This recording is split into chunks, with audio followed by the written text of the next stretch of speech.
Friends, સ્વાગત છે તમારું મારી ગુજરાતી રસોઈ ટિપ્સ ચેનલમાં। તો આજે આપણે બનાવીશું ચોખાનો નવો નાસ્તો। તો આ નાસ્તો ખૂબ ઓછા સમયની અંદર બની જતો હોય છે અને ખાવામાં પણ એકદમ ટેસ્ટી લાગતો હોય છે। તો ચલો ચોખાનો ટેસ્ટી નાસ્તો બનાવવાનું શરૂ કરીએ। તો ચોખાનો ટેસ્ટી નાસ્તો બનાવવા માટે મેં અહીંયા એક વાટકી ચોખાને 2 થી 3 પાણીએ ધોઈ અને 2 કલાક માટે પલાળી રાખ્યા હતા અને તમે જોઈ શકો છો આપણા ચોખા એકદમ સરસ પલળી ગયા છે। તો હવે આપણે ચોખાને પાણીમાંથી કાઢી અને મિક્સર જારની અંદર લઈ લઈશું। ચોખામાંથી પાણી કાઢી અને ચોખાને આપણે અહીંયા મિક્સર જારની અંદર લઈ લીધા છે।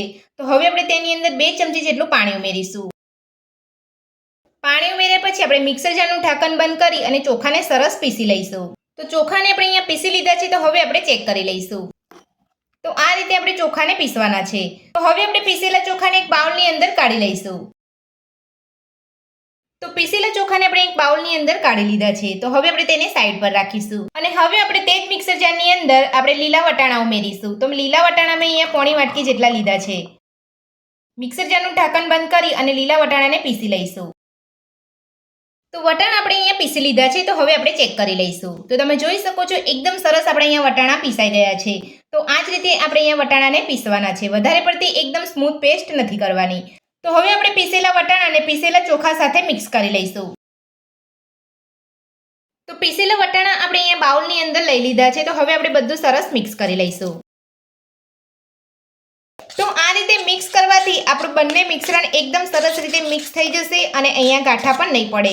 તો આ રીતે તમારે ચોખા અને વટાણાને પીસી અને બધું સરસ મિક્સ કરી લેવાનું છે। ત્યારબાદ જ તમારે અહીંયા મસાલા એડ કરવાના છે।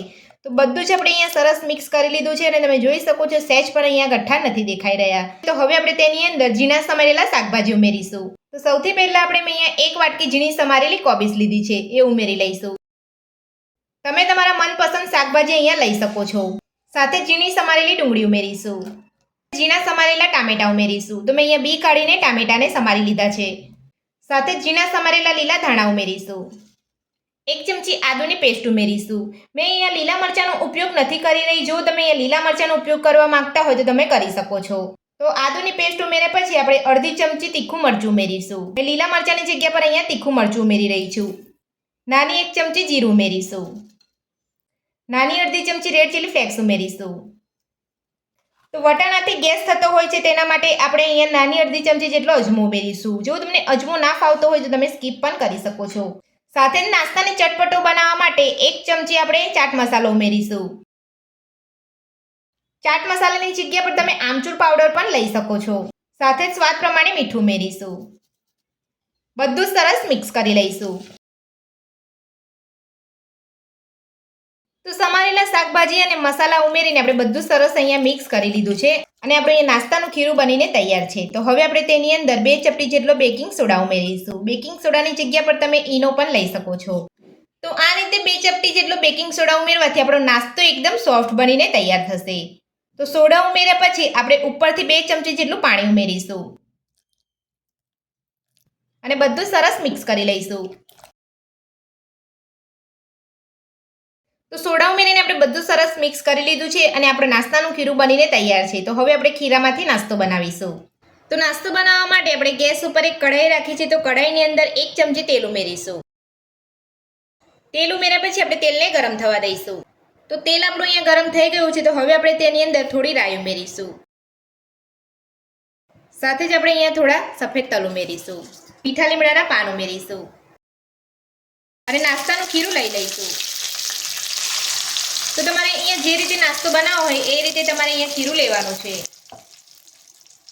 તો આપણે અહીંયા નાસ્તાનું ખીરું લઈ લીધું છે। તો હવે આપણે તેને ઢાંકીને 3 થી 4 મિનિટ માટે ગેસની મીડિયમ ફ્લેમ પર થવા દઈશું। તો નાસ્તાને ઢાંકી અહીંયા 3 થી 4 મિનિટ જેટલો સમય થઈ ગયો છે। તો હવે આપણે પલટાવી લઈશું। તો તમે જોઈ શકો છો આપણો નાસ્તો એકદમ સરસ ફૂલ્યો છે। તમે જોઈ શકો છો નાસ્તાનો એક બાજુ એકદમ સરસ કલર આવ્યો છે। તો હવે આપણે નાસ્તાની ચારે બાજુ થોડું તેલ લગાવી લઈશું અને બીજી બાજુ પણ આપણે નાસ્તાને ગેસની મીડિયમ ફ્લેમ પર ઢાંકીને 3 થી 4 મિનિટ માટે થવા દઈશું। તો નાસ્તાને બીજી બાજુ પલટાવીએ 3 થી 4 મિનિટ જેટલો સમય થઈ ગયો છે। તો હવે આપણે ચેક કરી લઈશું। તો તમે જોઈ શકો છો આપણો નાસ્તો એકદમ સરસ ફૂલ્યો છે। તો તમે જોઈ શકો છો આપણો નાસ્તો બીજી બાજુ પણ એકદમ સરસ કૂક થઈ ગયો છે અને એકદમ સરસ કલર આવ્યો છે। તો આ જ રીતે આપણે બધો નાસ્તો બનાવી લઈશું। તો તો ચોખાનો ટેસ્ટી અને હેલ્ધી નાસ્તો આપણો બનીને તૈયાર છે અને તમે જોઈ શકો છો દેખાવમાં પણ એકદમ સરસ દેખાઈ રહ્યો છે. તો આ નાસ્તો મારી આ રીતે બનાવવાનો એકવાર જરૂરથી ટ્રાય કરજો. તો આ નાસ્તો આપણો એકદમ સોફ્ટ બનીને તૈયાર થયો છે. તો ચોખાનો નવો નાસ્તો બનાવવાની રીત તમને મારી કેવી લાગી મને કોમેન્ટ બોક્સમાં કોમેન્ટ કરીને જરૂરથી જણાવજો. આજની રેસીપી પસંદ આવી હોય તો વિડીયોને લાઇક કરજો, ચેનલને સબસ્ક્રાઇબ કરજો, તમારા મિત્રોને જરૂરથી શેર કરજો. Thank you.